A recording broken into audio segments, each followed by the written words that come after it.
Professor है, वो कहते हैं कि 5th वीक ऑफ सिम्पटम्स जो हैं, सिम्पटम जो आ जाए उसकी 5वीं वीक आप अपनी एंटीबॉडीज़ का चेक वो टेस्ट करा दें, ठीक है? वो ओके तकरीबन अभी हो रही है, ये चुगताई वाली भी कर रहे हैं, आगा खान वाली भी कर रहे हैं, सभी कर रहे हैं, आईजीजी और आईजीएम जो एंटीबॉडीज़ है उसके लिए जो करते हैं, ठीक है? तो वो जब आ जाए तो उसके बाद हम प्लाज़्मा डोनेट करते हैं, ठीक है? तो एक तो सबसे पहली बात ये मैं बताऊँ कि ये प्लाज़्मा डोनेशन ये भी एक अवेयरनेस सेशन लोगों में होनी चाहिए कि मतलब इसकी जो हमारे साथ पूरी दुनिया में, जैसे डॉक्टर अहमद ने भी अभी बताया कि इसका कोई स्पेसिफ़िक इलाज नहीं है। कोई स्पेसिफ़िक मेडिसिन हम इस उस पे नहीं प्रिस्क्राइब कर सकते जी कि ये कोरोना को ख़त्म करेगा, क्योंकि अभी इस पे रिसर्च नहीं हुई है, अभी अंडर रिसर्च है। तो उसके लिए यही कुदरत की तरफ से एक है कि एक इम्यूनिटी है, दूसरी इम्यूनिटी में ही ये प्लाज़्मा आती है, जो एंटीबॉडीज़ है। तो ये भी एक अवेयरनेस सेशन हमारे लोगों में होनी चाहिए, मतलब कि प्लाज्मा ये डोनेट करा दे। और ये जो है जिस तरह हम ब्लड डोनेट कराते हैं इसी तरह ही प्लाज्मा डोनेट कराते हैं, और हमारी बॉडी जो है उसका एक कुदरत की तरफ से एक मैकेनिज्म है, वो जिस तरह ब्लड बनाता है अपने खुद से ये प्लाज्मा भी मतलब बना सकता है, बनाता है। तो उससे कोई नुकसान नहीं होगा, अलबत्ता फ़ायदा होगा। और अगर हम इस प्लाज्मा को इस नीयत से अगर हम डोनेट करें कि ये एक सदक़े जारिया है, मतलब हमने अपनी बीमारी का सदका दिया है, ठीक है? तो ये बहुत अच्छी बात होगी, किसी दूसरी बंदे की ज़िंदगी बच जाएगी, हमारा सदका हो जाएगा, एक अवेयरनेस भी हो जाएगी लोगों में कि चलो पहले तो हम डॉक्टर से शुरू करते हैं। डॉक्टर अहमद भी हमारे साथ है, मैं खुद यहाँ पे एक ग्रुप का टीम लीडर हूँ यहाँ पे सेदू टीचिंग हॉस्पिटल में। हम अभी डॉक्टर्स पे सर्वे करा रहे हैं, हमने स्टार्ट किया है कि जिन डॉक्टर्स को कोरोना हुआ है अभी जो रिकवरी स्टेज में है वो खुद अपने टेस्ट करवाएंगे एंटीबॉडीज़ की, और फिर उनका डेटा हम इकट्ठा करवाएँगे, फिर उनका एक ग्रुप बनाएँगे, फिर केपी लेवल पे हम बनाएँगे। तो जितने हमारे डॉक्टर, पहले तो हम specifically I am sorry to say, लेकिन डॉक्टर की फैमिली को हम दे देंगे, जो प्लाज़्मा हमारे साथ होता है या स्टोर में होता है या हमारे साथ ब्लड बैंक्स में या कोई डोनेट करवाता है। उसके बाद जो जनरल पब्लिक है उसको हम प्रोवाइड कराएँगे। तो जनरल सही पब्लिक को भी चाहिए हमारे साथ इसमें हेल्प करे प्लाज़्मा डोनेशन बिल्कुल में, और इसमें कोई वरीसम कोई बात नहीं है। जैसे हम ब्लड डोनेट करते हैं हमारी बॉडी अपने से बनाती है, वो फिर प्लाज्मा भी इसी तरह बनाती है हमारी बॉडी, तो कोई सही बात नहीं है।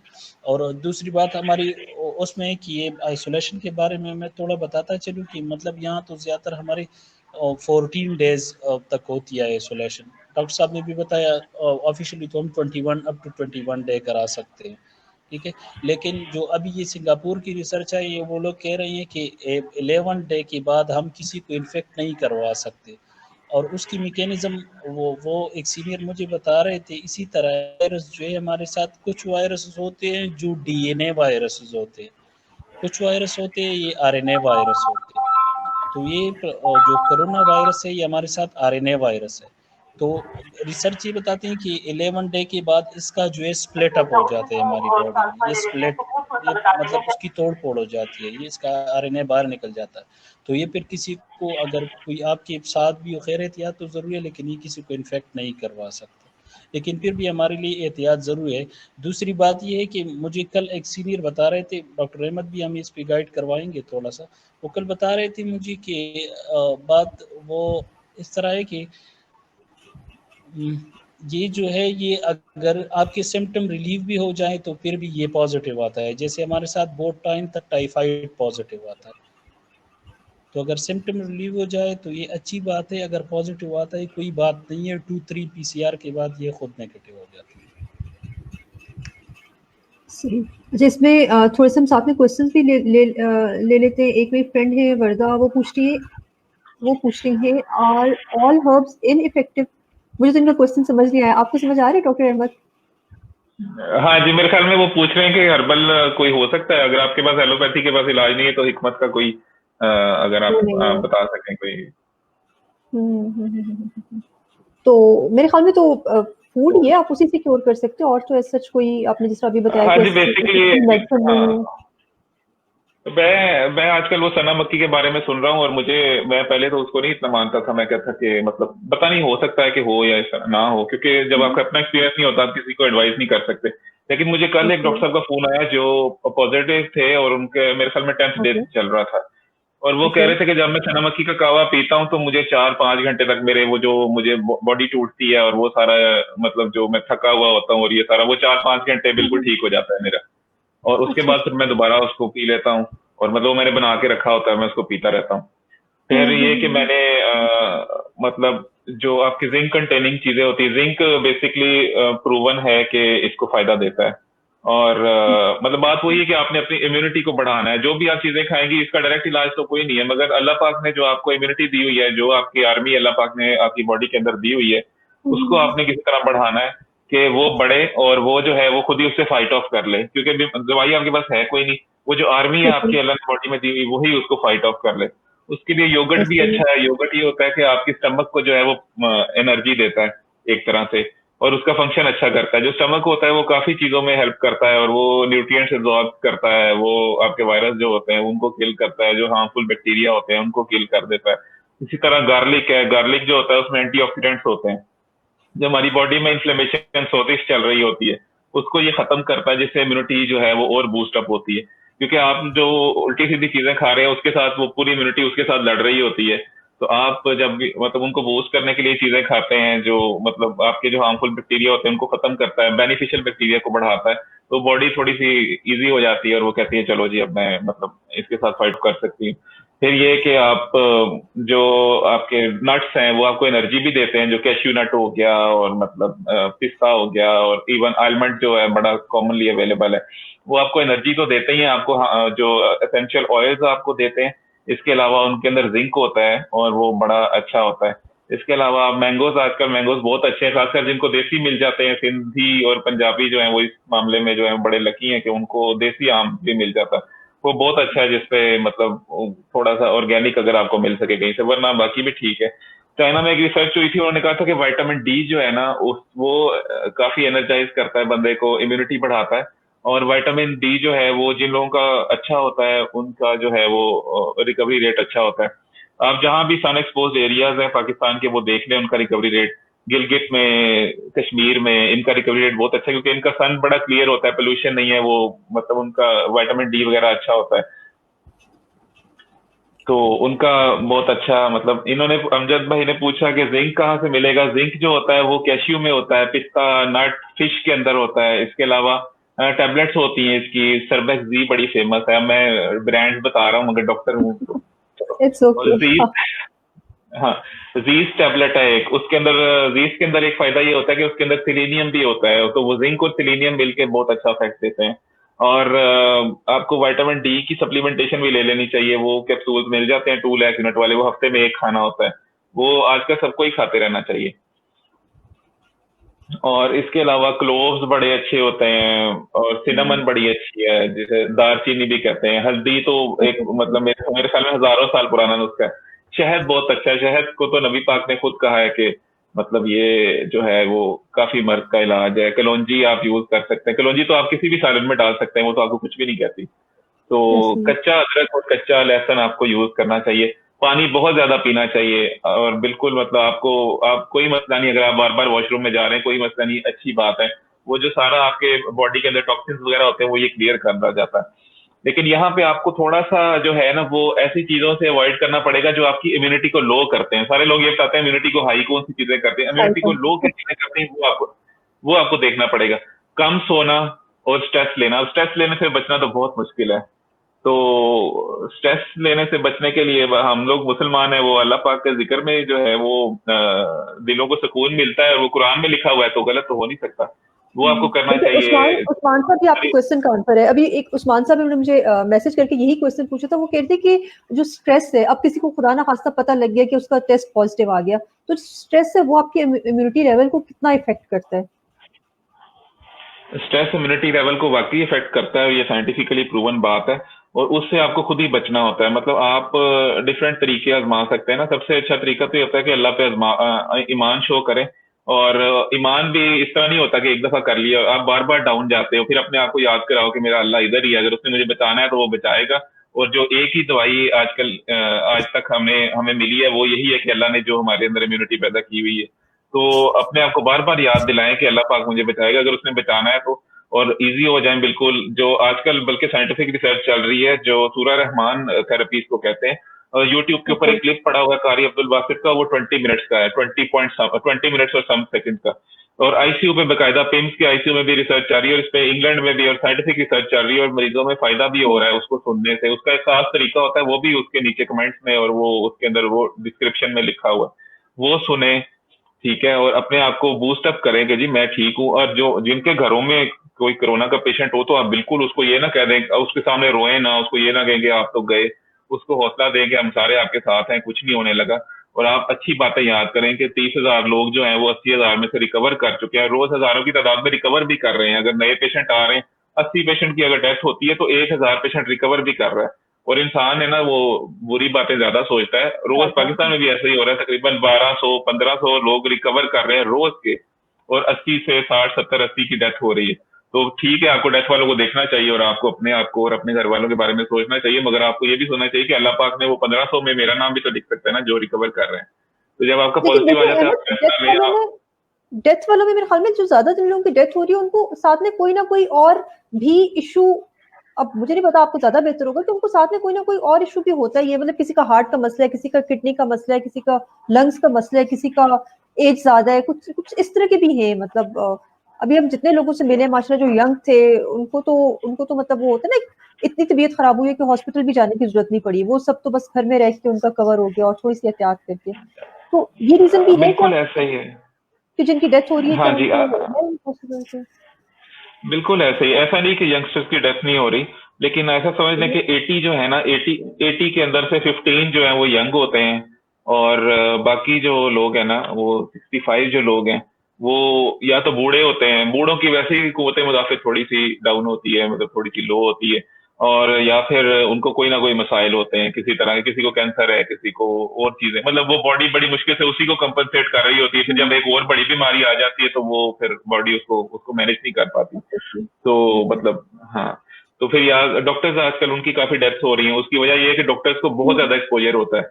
एक मरीज से हुआ, जो आम बंदा है उसको एक दफा किसी से एक्सपोजर हो गया, उसको बीमारी हो गई, मगर डॉक्टर को बार बार एक्सपोजर होता है। एक ही दिन में 6 दफा कोरोना का मरीज आया, उसको बार बार उसके सांस में बार बार इन्फेक्शन गई, बार बार इतनी ज्यादा ब्लड में हो जाती है कि डॉक्टर जो है वो यंगस्टर्स की भी डेथ हो रही, क्योंकि वो बहुत ज्यादा इन्फेक्शन उनके ब्लड में आ जाती है और वो हमारे अंदर इतनी ताकत होती नहीं है कि उसको कवर कर सके जिस्म के अंदर। तो लेकिन वो बात आपकी ठीक है कि जो लोग जिनको कुछ इस तरह ब्लड प्रेशर और शुगर और दिल के अमराज और इस तरह की चीजें, वो ज्यादा खतरे में है, या फिर जो बूढ़े हैं 50 साल से ऊपर जिनकी उम्र है, वो जरा ज्यादा इस मामले में खतरे पे होते हैं।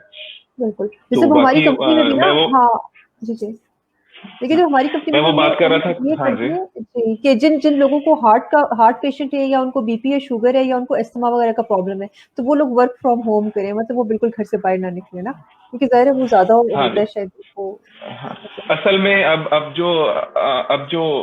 थोड़ा सा ना जो प्रोटेक्शन का जो कॉन्सेप्ट है ना वो चेंज हो रहा है इन दिनों में। अगर आपने कोरोना से बचना है, उसमें ये होता है कि हमारे यंगस्टर सोचते थे कि यंगस्टर तो नहीं मरते, चलो बाहर चले जाते हैं। आप बिल्कुल बाहर जाएं, इंशाल्लाह आपको कुछ होगा भी नहीं, लेकिन हो सकता है कि आप you and up infecting your parents या दादा यस, दादी। तो हाँ, तो अगर आपने बाहर मतलब आपने मास्क पहनना है तो आपने मास्क अपने लिए नहीं पहना, आपने अपने पेरेंट्स के लिए पहनना है, अपने दादा दादी के लिए पहनना है, जो घर में बड़े लोग हैं।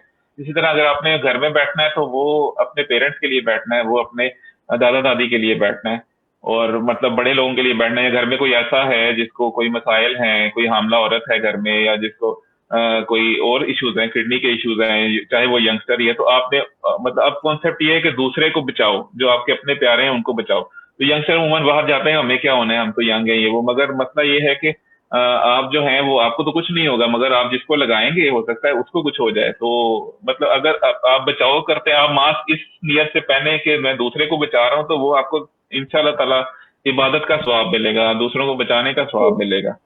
तो मास्क अभी एक नई रिसर्च। हाँ जी। ठीक है, अब आप बात कंप्लीट कर ले, फिर हम इस क्वेश्चन का आंसर कर देते हैं। हाँ जी, अभी एक नई रिसर्च भी आई है, और लेंसेट की रिसर्च है। इन्होंने 172 स्टडीज जो है, 172 स्टडीज उनको देखा था, और इन्होंने बताया है कि अगर आप मास्क नहीं पहनते तो 17% जो है वो आपको चांस है कि कोरोना होगा, अगर आप किसी पेशेंट से जो है वो 3-4 फुट के अंदर अंदर मिलते हैं, यानी 6 फुट दूर से नहीं मिलते, 17%। और अगर आप 5 दफा उससे मिले तो वो 100% हो जाता है।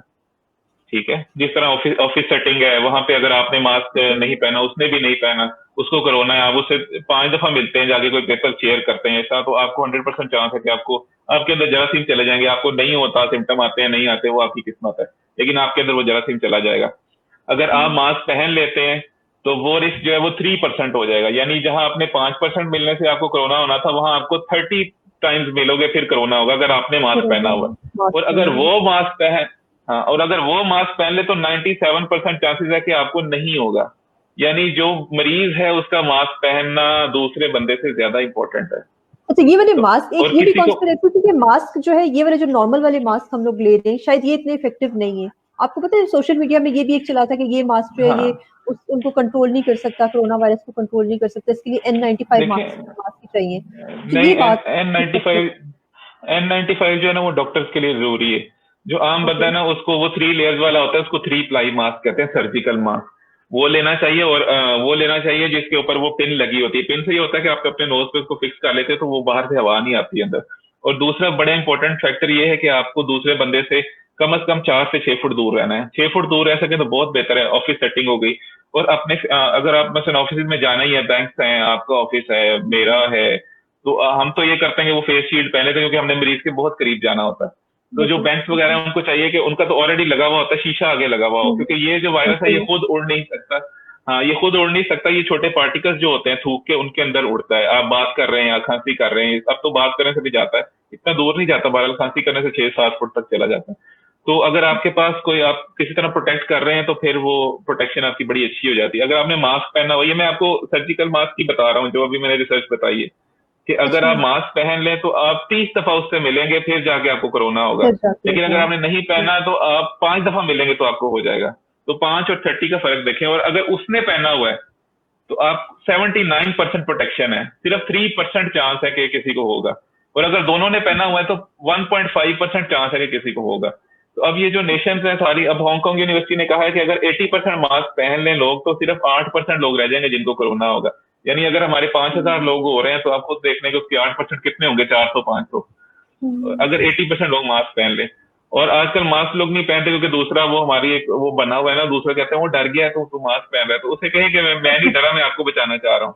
क्योंकि 6-7 दिन तक तो, हाँ, 6-7 दिन के बाद अलामत आती हैं इस बीमारी की, लेकिन उन 6-7 दिन में आप किसी को इन्फेक्ट कर सकते हैं। मतलब अगर खुदा ना खास्ता मुझे आज होगा तो मुझे 7 दिन बाद बुखार होगा जाके, लेकिन उन 7 दिन में जब तक मुझे पता ही नहीं है कि मुझे मसला है, मैं बाकियों को लगा सकता हूँ। मुझे फिर पता चल जाएगा, फिर तो मैं चलो कमरे में बंद हो जाऊंगा, मगर मैं उन 7 दिनों में जिनसे मिलूंगा तो खतरा है कि उनको लगा सकता हूँ। इसलिए जब आप बाहर जाते हैं तो मास्क जरूर पहने, और अपने आप को बचाने के लिए नहीं ये नियत रखें कि मैं दूसरों को बचा रहा हूँ। आपको मुफ्त का सवाब भी मिलता रहेगा नियत का, और दूसरे बचते भी रहेंगे। आपके घर में जो लोग आ रहे हैं, अगर सफाई वाले आ रहे हैं, कुछ लोग नहीं, कुछ लोगों को जरूरत होती है जी, मतलब क्या करें, घर के सफाई करानी है और ये उनको मास्क जरूर पहनाएं, अपना खुद दे दें, ठीक है। तो आपके जो कारोबार में लोग आ रहे हैं उनको मास्क पेश करें। पहले चाय पिलाते थे, आप मास्क दें उनको, कहें जी चाय तो गर्मी बहुत ज्यादा हो गई है तो आप ये मास्क पहने। तो अगर आपको वो कुछ कहें कि जी आप डर गए हैं या आपने ये, तो उनको कहें कि जी वो डीसी साहब आए थे वो बहुत सख्ती कर रहे हैं तो आप मास्क पहन लें, हमारे कैमरे लगे हुए हैं, ये वो, मतलब आप कुछ भी बहाना कर दें, किसी और पे डाल दें, थोड़ा सा झूठ बोल दें।